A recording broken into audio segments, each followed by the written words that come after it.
Welcome to Briarwood. Yep, that's me, kneeling in the dirt, holding the muzzle of my old racehorse, Apollo, while two animal control officers stand awkwardly behind me with a euthanasia order in hand. You're probably wondering how I ended up here. Well, let me rewind. It all started when I moved to Briarwood Estates, a quiet neighborhood just outside of Austin, Texas. I wasn't looking for war. I came for Apollo. He was my father's last gift to me. A retired champion, blue-blooded racehorse with arthritis in both hocks and the dignity of a king. He deserved to live out his golden years in peace. I bought a property right on the edge of the HOA's jurisdiction, or so I thought. Big stable, open pasture, trees, heaven. Then came Karen. Imagine if a bottle of white wine and a court summons had a baby. That's Karen. She was the self-proclaimed president of the Briarwood Homeowners Association. She held meetings with gavel props, laminated flyers, and threats in cursive font. She didn't walk, she marched. Her dog, Coco, a neurotic ball of fluff with a scream like a dying fire alarm, had bitten 3 mail carriers and was on neighborhood probation. And Karen? Karen hated Apollo from the start. "That horse is an eyesore," she once sneered at me across the hedge. "This is a community, not a petting zoo." I smiled politely. "He's not a pet, he's family." She wasn't impressed. What followed was a slow, bubbling war. First came the letters. My paddock fence was non-compliant. My barn was too rustic. Then came the fines, $50 for animal scent drift, whatever that means. Karen even accused me of violating zoning laws by housing livestock in a non-agricultural zone. "He's a legacy thoroughbred," I said. Karen's reply? "He's a nag." The smell of justice. You ever notice how the worst kind of people are the ones who think they're always right? Karen was that person. The type who believed laminated signs had the power of law and that putting Madam President in an email signature made her untouchable. But she wasn't untouchable. Not anymore. After the animal control officers drove away, no horse tranquilized, no euthanasia order carried out, I didn't sleep. Not because I was afraid, because I was calculating. See, when Karen had strutted up to me with that smug little smirk while I was sobbing in Apollo's stable, something inside me broke, but not like she wanted. I didn't break down. I broke open, like a storm cloud, and everything I'd kept bottled up, grief for my dad, fear for Apollo, rage at her constant meddling, poured into one single purpose: end her tyranny. But I wasn't going to shout or throw punches. That's not how you beat someone like Karen. You use her own rules against her. You let her bury herself in the paperwork she worships. And if you're lucky, you find just the right hose. Let me explain. Karen had a garden. No, not just a garden, a personal Versailles. Imported hydrangeas, rare lilies, sculpted hedges shaped like swans, all maintained in a neighborhood with strict drought restrictions. Everyone else's lawns looked like hayfields. Hers, lush, green, suspiciously hydrated. So I checked my water records. Spikes.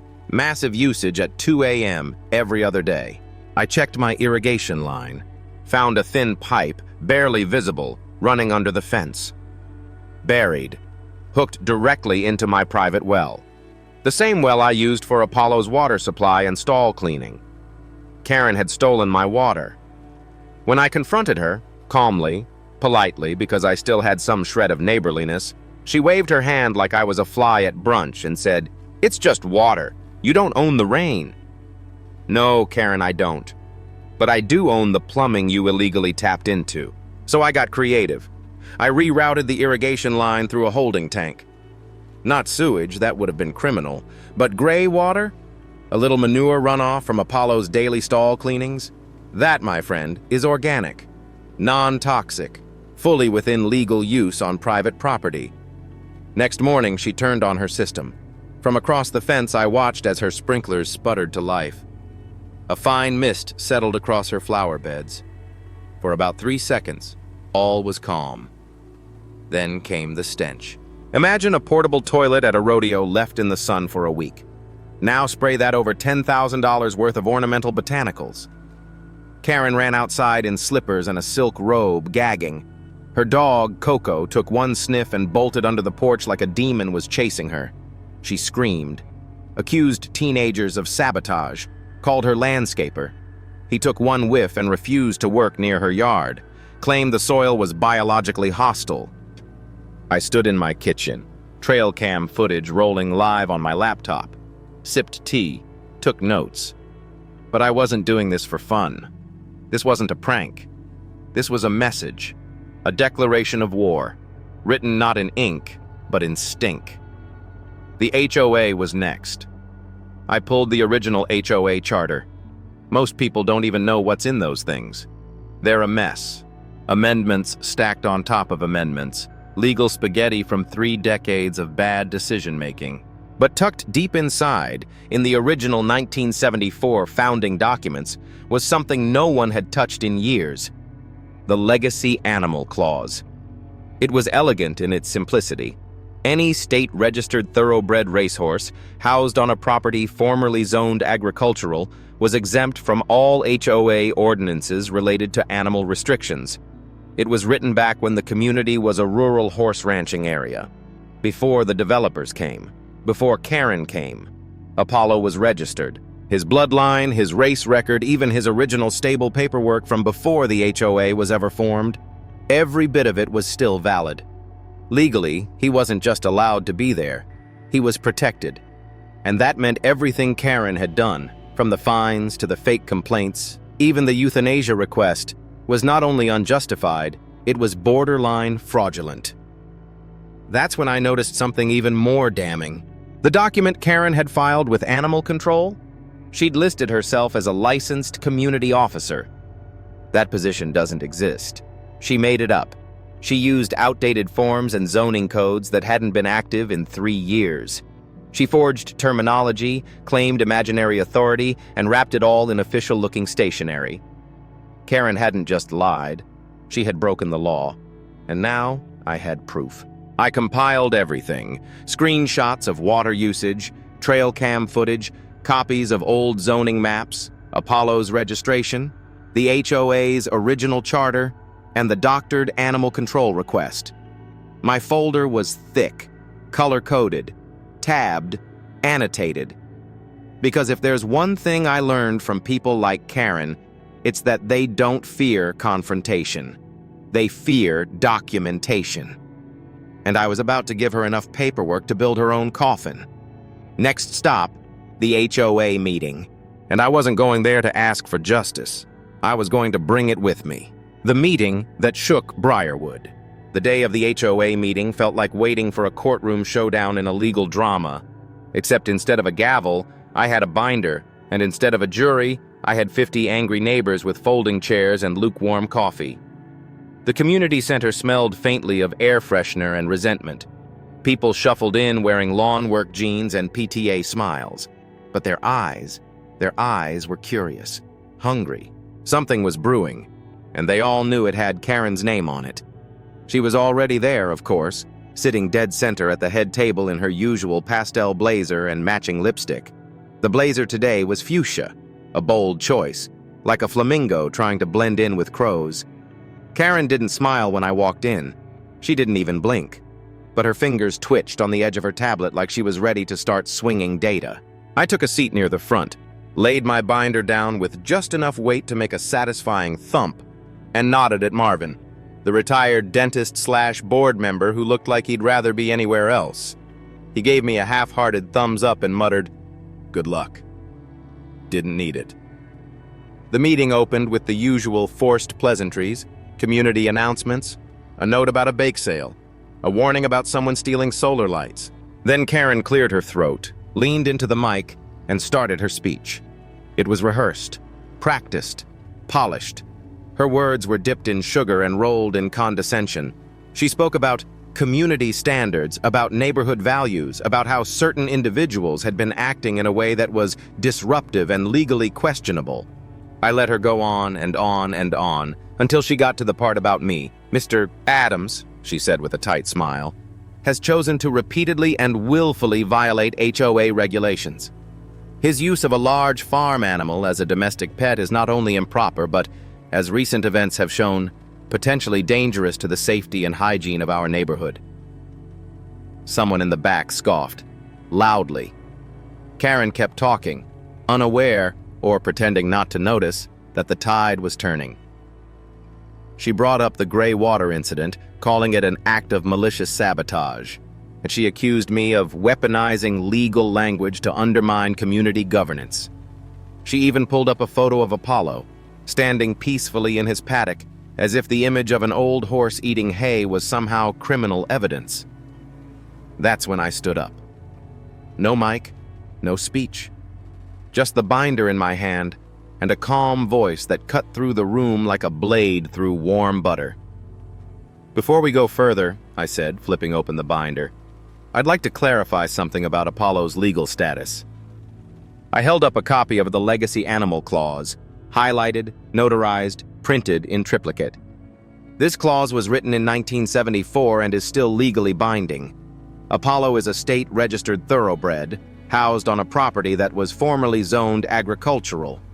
By law, he is fully exempt from any HOA animal restrictions. I passed out copies to the board members. Karen's jaw clenched.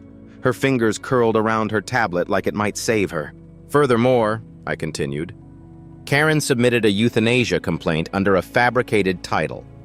Licensed community officer is not a recognized designation by any municipal or state agency. She used outdated zoning codes, forged language, and cited ordinances that haven't been valid in years. I flipped to the next section of the binder.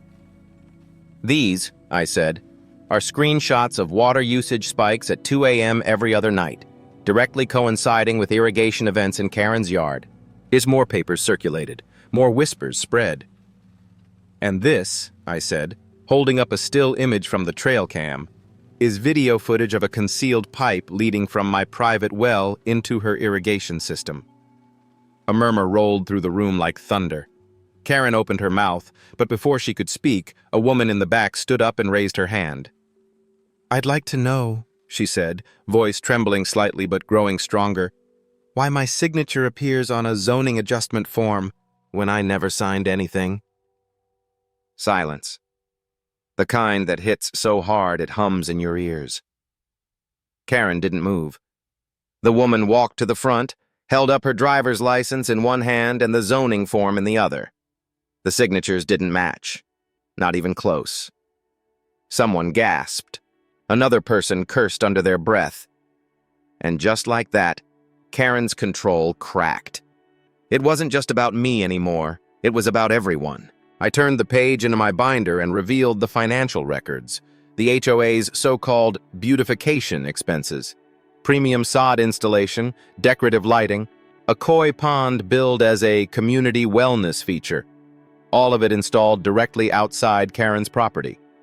I didn't accuse her outright. I didn't need to. The board members looked like they wanted to crawl under the table. Marvin cleared his throat. I believe, he said, with the hesitant authority of a man who flosses daily but avoids conflict, we need to take a vote. Karen snapped back to life. This meeting is not authorized for board action. Marvin shrugged. You're the one who labeled it a full board session in the invitation. The motion was simple. Remove Karen from the presidency and suspend her from all HOA responsibilities pending investigation. All in favor? Hands shot up across the room. Even Tina, the woman who wore a matching pink visor every morning while walking her Yorkie, raised her hand halfway, as if her HOA loyalty was hanging on a single trembling thread. Karen didn't speak, didn't scream. She just stood up, gathered her things, and walked out. The door closed behind her with the soft, satisfying click of justice. And for the first time since I moved to Briarwood Estates, I could breathe.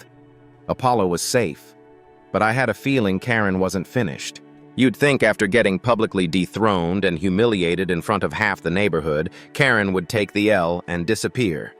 But no, Karen doesn't retreat. She reloads. The very next morning, taped to my front door with the kind of delicate aggression only a passive-aggressive tyrant could muster, was a formal notice. Not from the HOA. That was already crumbling. This was from the county sheriff's office. Karen had filed a police report.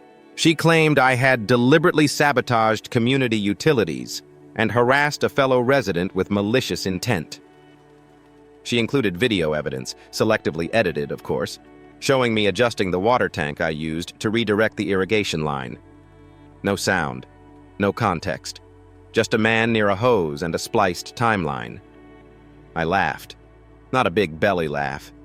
More like the soft, exhausted chuckle of someone who's been through enough nonsense to find absurdity comforting. Karen was trying to have me arrested for watering my own land. But here's the thing. When you file a false police report, you step into a world Karen wasn't built for. A world with lawyers, subpoenas, and consequences. And that just so happened to be my world. I sent everything. Trail cam footage, timestamps, property records, even the uncut videos with full context, to my attorney.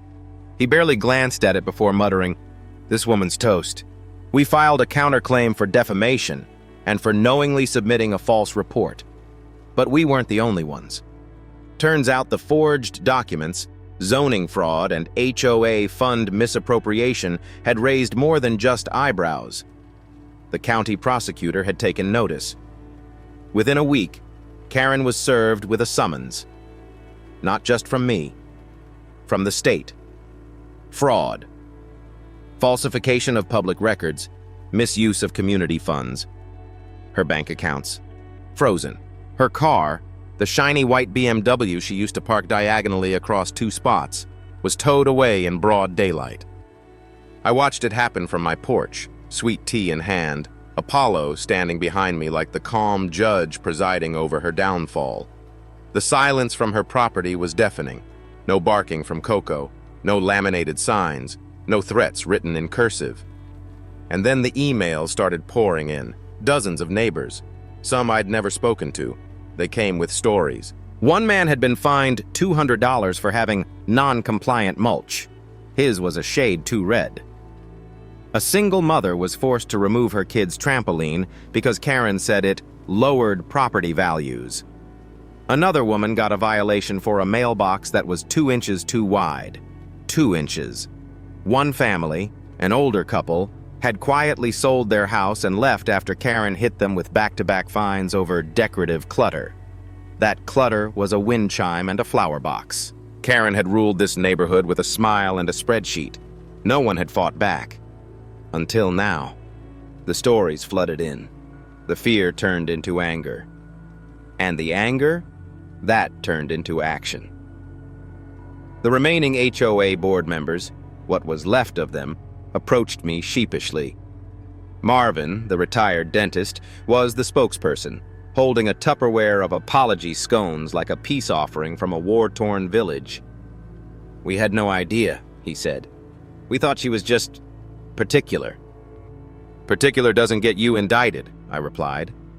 They asked if I planned to sue the entire board. I didn't. Not yet. What I wanted was something better. I wanted transparency. I wanted every homeowner to know exactly how their money had been spent, how decisions were made, how their property had been turned into a dictatorship with a picket fence. And I wanted Karen's entire reign of error laid bare. So we planned a second meeting, a real one, open to the public, fully documented, with every financial record, zoning change, and complaint on display. An HOA Tribunal. Word spread fast. The emails started again, but this time with hope. People were ready. They wanted a new charter, a new board, a new start. And behind it all, Apollo just stood there, chewing hay, occasionally flicking his ears, completely unaware that he had become a local legend. He wasn't just a horse anymore. He was the symbol of resistance, of decency, of everything this place could be if we stood up instead of staying silent. And me? I wasn't just a man with a hose anymore. I was a man with receipts, and I wasn't finished. By the time the night of the tribunal arrived, Briarwood Estates felt like it was holding its breath. The community center, which usually sat half empty during HOA meetings, was packed to the walls. People stood in the back, shoulder to shoulder, holding coffee cups like shields. There were lawn chairs dragged in from home, kids quietly whispering, and more than one neighbor with a binder of their own. The air was electric, like the whole neighborhood knew they were about to witness something historic. I showed up early, not because I was nervous, because I wanted a front row seat to watch Karen fall apart. I laid out my binders, plural, color-coded, tabbed, annotated. I wasn't just bringing receipts. I was opening a pop-up legal boutique. Then, as if on cue, Karen entered. She wore a lavender suit jacket, pearls, and that fake boardroom smile she always reserved for moments when she felt threatened but refused to admit it. She perched herself behind the table at the front like she owned the room. But tonight, she didn't. Tonight, everyone was watching. Marvin, bless him, cleared his throat into the mic and welcomed the crowd. "This meeting," he said, "is an open session for the clarification of HOA zoning policy, financial transparency, and other concerns." Translation: It's time to deal with the Karen problem. Karen immediately objected, loudly, claimed that the meeting violated Section 4B of the Charter, that no votes could be held, that distributing internal documents was a criminal offense. I didn't say a word. I just walked up to the front, placed my binder next to the projector, and waited. Karen kept babbling, citing rules like spells, but no one was listening. The moment had already shifted. Then a voice from the back. "I'd like to know," the woman said, steady and clear, "who forged my signature on that zoning request for Mr. Adams's property?" Gasps. People turned in unison. Karen froze. It was Mrs. Kendrick, a soft-spoken widow who had lived in Briarwood for over 30 years. She walked to the front, held up her ID in one hand, and the zoning form in the other. Her real signature was elegant, flowing. The one on the form? Crooked block letters like a bored teenager practicing forgery with a dull pencil. No one needed an expert to see the truth. Karen opened her mouth, but no sound came out. Her hands fluttered near her tablet like she wanted to cast a spell and delete the last 10 minutes. Too late. One man shouted from the back, "What about the pond, Karen?" Another woman held up her violation letter. "She fined me for my mailbox being too cheerful. What does that even mean?" The room exploded. Voices rose. People began listing their own stories, one after another, like a chorus of repressed frustrations finally breaking free. The mulch fine, the band swing set, the Christmas lights that violated neutral color aesthetics, all of it. Years of petty tyranny, out loud all at once. And through it all, Karen sat frozen, her face pale, her fingers twitching, her mouth hanging slightly open like a puppet with its strings cut. I stepped forward, calmly. No dramatics, no yelling, just the facts. I clicked through the projector slides. Slide 1, the legacy clause, Apollo's legal immunity. Slide 2, the forged euthanasia complaint, with inconsistencies highlighted. Slide 3, the fake job title, licensed community officer, with a red X over it. Slide 4, screenshots of water usage spikes and trail cam footage of the hidden irrigation pipe. Slide 5, the HOA's financial statements showing $15,000 spent on beautification, all centered around Karen's house. The room was silent again. But this time, it wasn't tension. It was awe. Finally, Marvin stood up. He didn't look at Karen. He looked at the rest of us. "I think it's time we vote." Karen tried one last Hail Mary. "This is illegal! You can't vote me out in a public session!" Marvin turned to her, holding up her own email, the invitation she had sent to the community 2 weeks ago. The subject line read, "Full board meeting. All residents welcome." That was all they needed. All in favor of removing Karen Winters as HOA president? Hands. Everywhere. It wasn't a wave. It was a tidal shift. Even Tina, her longtime supporter, the one with matching visors for every day of the week, lifted her hand slowly, like she'd finally had enough too. Karen sat there for a long time. She didn't shout. She didn't cry. She just stood up, clutched her tablet like a wounded animal, and walked out of the room. No one said a word, not even Coco, who wasn't there. The door clicked shut behind her. And just like that, the kingdom of Karen was gone. For a moment, no one moved. Then someone, maybe Marvin, whispered, "Holy crap." Laughter broke the tension like glass underfoot. Relief, joy, vindication. People hugged, high-fived. Someone offered me banana bread. I didn't want to run the HOA. I still didn't. But as I stood there, Apollo's legacy safe, the neighborhood healing, and Karen's rule lying in smoldering ruins behind us, I realized something. Sometimes, peace isn't about avoiding conflict. It's about knowing when to walk into the fire. And sometimes, it takes a horse to lead the charge. The Karen Chronicles, Aftermath. You'd think getting voted out in front of a packed room would be enough to make someone stop. But not Karen. Karen was the kind of person who didn't just go down swinging. She went down flailing, screaming, and dragging every possible law, lie, and loophole down with her. 2 days after the tribunal, I found another notice taped to my door. This one wasn't printed on HOA letterhead. It was a legal summons. Karen had filed a lawsuit against me. The charges? Harassment, intentional sabotage, defamation, psychological terrorism. I read the last one twice. She claimed I had created an atmosphere of fear and instability, that I'd used my legal expertise to intimidate and destabilize a community, and that I had poisoned her ornamental hydrangeas with hostile intent. Hostile hydrangeas. I wasn't sure whether to laugh or cry. Instead, I called my attorney. He was already 5 steps ahead of me. "Don't worry," he said. "We're about to turn her last stand into a public demolition." We filed a motion to dismiss and launched a counterclaim. But the real twist? The county prosecutor had been watching everything. Remember the forged zoning documents? The false reports? The HOA funds that mysteriously landed right around Karen's koi pond? Yeah, they didn't forget either.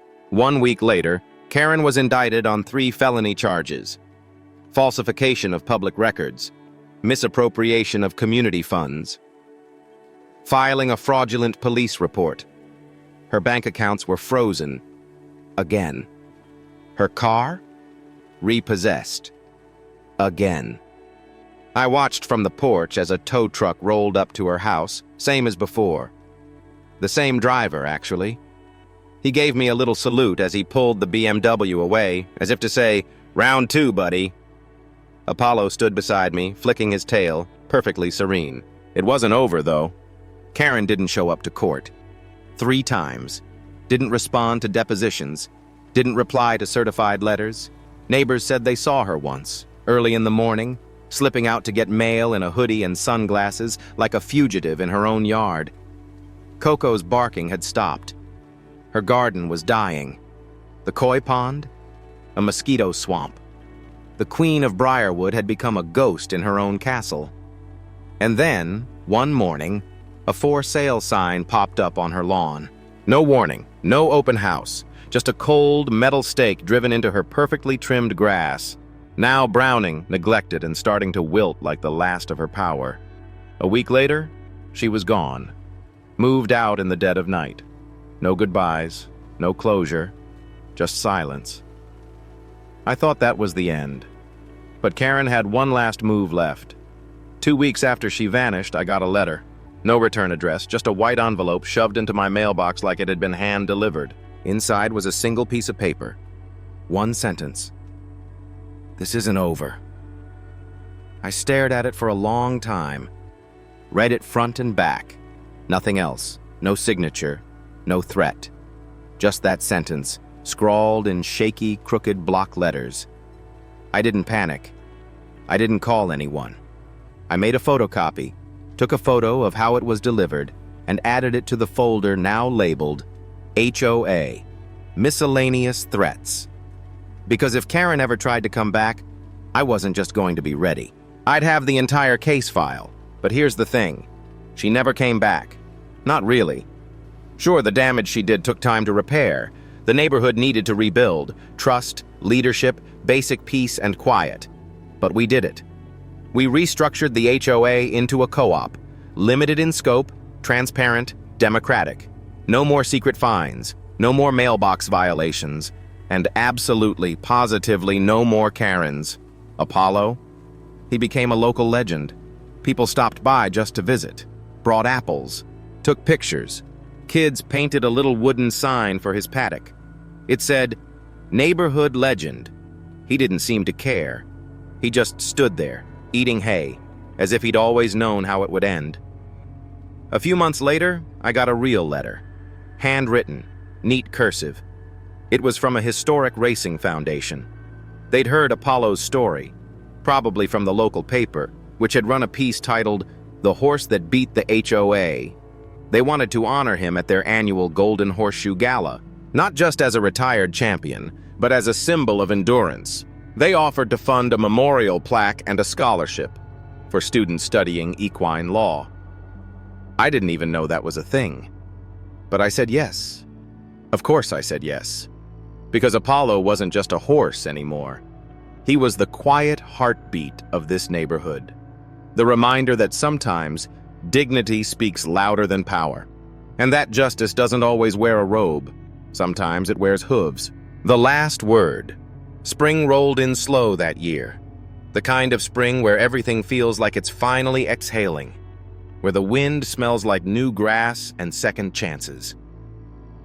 The HOA was gone. Officially dissolved by the county after a thorough investigation revealed enough procedural failures to make a courtroom clerk cry. A few homeowners banded together to form a small maintenance co-op. Nothing fancy. Just enough to split the cost of pothole patches and fence repairs. No fines. No threats. No Karen. Her house sat empty for a while. Some said she'd fled to Florida. Others claimed she was living with a sister in Phoenix. Personally, I didn't care. For the first time in months, I didn't think about her when I drank my morning tea. Peace had returned to Briarwood. Real peace. Kids played in front yards again. Flags reappeared on porches. Not just American flags, but rainbow flags, sports flags, pirate flags. The kind of small rebellions that say, "This is my home and I like it loud." One neighbor built a chicken coop. Another hung fairy lights from every tree in their yard. No one complained. We were a community again. Not a colony of quiet compliance, but a living, breathing, occasionally chaotic neighborhood of real people. And Apollo? He aged, gracefully. He walked slower, ate a little less, spent more time dozing under his favorite tree. But he still carried himself with that old regal air, the calm pride of someone who's seen the worst and outlived it. I built him a bigger shelter, let him choose where to sleep. Some nights I'd sit with him under the stars, drinking coffee while he grazed, the world silent except for the sound of hooves shifting in soft dirt. One evening, a teenager from down the block came by with a sketchbook, said she wanted to draw him for her art class. I watched from the porch as she sat cross-legged, carefully shading the curve of his neck, the tilt of his ears. He stood perfectly still, like he knew. Weeks later, the plaque arrived. Bronze, heavy, elegant. It read, "Apollo, champion of the track, legend of the neighborhood." He stood tall, even when others tried to tear him down. We mounted it to the fence facing the street. People stopped to read it, took photos, left flowers. One little boy left a stuffed carrot with googly eyes. I didn't ask questions, because that's the kind of neighborhood we'd become. One afternoon, I received an email from the foundation that had sponsored the scholarship. The first recipient had been chosen, a law student from Georgia with a passion for animal welfare. She wrote a letter, thanking Apollo for inspiring her. She called him the horse that made law feel like justice. That one made me cry. Not loudly, just a quiet, honest tear on the back porch while the wind rustled through the trees and Apollo snorted in his sleep. And then, one night, long after the drama had passed, long after the court dates and complaints and chaos had faded into memory, I found something in my mailbox. Another letter. Not from Karen. From a neighbor. Just a folded piece of notebook paper. Inside was a single sentence. "Thank you for reminding us we're stronger than fear." No signature, no address, just the words. I folded it carefully, put it inside the binder. The same binder that once held every document, every receipt, every line of defense I'd needed to stop the madness. And I realized something. That binder didn't represent war. It represented love. Love for a horse. Love for a father's memory. Love for a neighborhood that had forgotten what it meant to stand up, until someone finally did. And if Karen ever wondered what became of her former kingdom, she could drive by someday and see it for herself. Kids laughing, neighbors waving, a wooden sign that reads, "Neighborhood Legend," and an old horse standing tall in a field of clover. Still here, still free, still winning, fade to black.